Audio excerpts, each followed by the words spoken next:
Is there really a difference between Himalayan salt and sea salt? We consume about 6 times more sodium than necessary.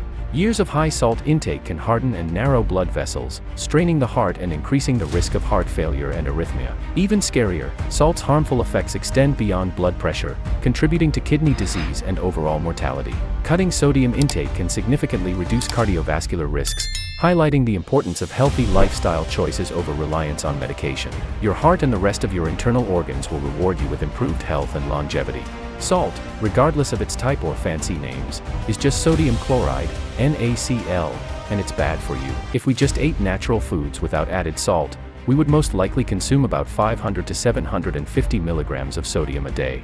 The human body was designed to function on natural food, and early humans did not consume salt. In ancient times, our predecessors primarily consumed a diet composed of fruits, vegetables, nuts, seeds, fish, insects, and wild game, when industrialization introduced processed foods laden with salt, leading to widespread health issues. Now we consume excessive salt, contributing to high blood pressure, a major risk factor for cardiovascular disease.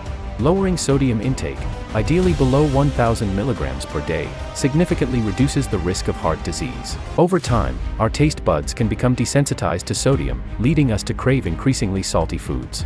The human body was designed to function on natural food. Ideally, aim to add no more than 300 to 500 milligrams of extra sodium to your daily intake beyond what occurs naturally in foods. Processed and restaurant foods contribute the most sodium to our diets, with some meals containing excessive amounts. Even seemingly healthy options like canned broth or beans can be high in sodium. The prevalence of salt in processed foods is due to its flavor-enhancing properties and ability to extend shelf life. Limiting added sodium intake is crucial for maintaining a healthy diet. Adjusting to the natural flavor of food without added salt may take time, but taste preferences can change over time. Our taste buds can become desensitized to sodium. Opt for low-sodium condiments and explore homemade seasoning blends to reduce salt intake while still enjoying flavorful dishes. Here are some suggested herb and vegetable combinations to try. Experiment with alternative flavoring agents like herbs, spices, garlic, lemon juice, and vinegar to enhance your meals. Ultimately, adopting a low-salt diet is key to protecting against various chronic diseases like heart disease, hypertension, diabetes, and strokes, which are largely influenced by dietary factors. All food tastes too bland unless it is oversalted. Why are processed foods so loaded with sodium? Because salt heightens flavor, reduces bitterness, and enhances sweetness. Surprisingly, it turns out that the salt you add at the table or during cooking is just the tip of the salt block. The majority, about 77%, account for processed and restaurant foods.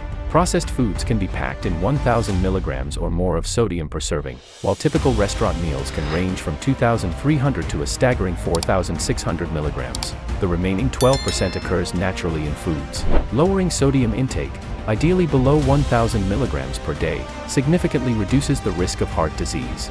Salt, also known as sodium chloride, can be extracted from the earth or collected from seawater. However, regardless of its source, be it the sea, a salt mine, or Himalayan pink salt, all salts ultimately originate from the ocean, which has submerged different regions of the earth over time. The widely used table salt undergoes a refining process to eliminate impurities and may include additives like talc and silica aluminate to prevent clumping. Additionally, table salt is typically iodized.